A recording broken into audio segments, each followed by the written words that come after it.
অনেক সুন্দর মেসড়ি হয়েছে। মেসড়িগুলো এখনো পাকেনি,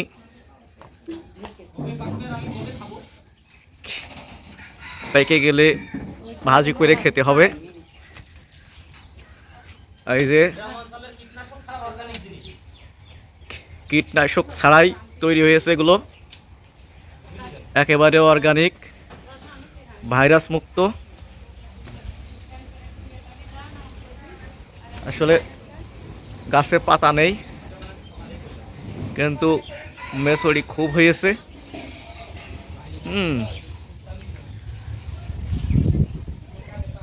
খুব হয়েছে মেসড়ি, অনেকে নিয়ে যাচ্ছে।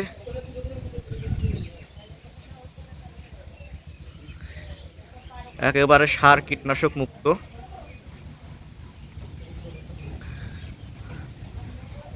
এই যে খুব হয়েছে মেসড়ি। কে আবার ডাল ভেঙে দিয়েছে, মনে হয় কেউ নিয়ে গেছে, এই জন্য ডাল ভেঙে গেছে। আপনাদের যদি লাগে ফোন দিবেন, আমরা পাঠানোর ব্যবস্থা করব, একেবারে ফ্রি।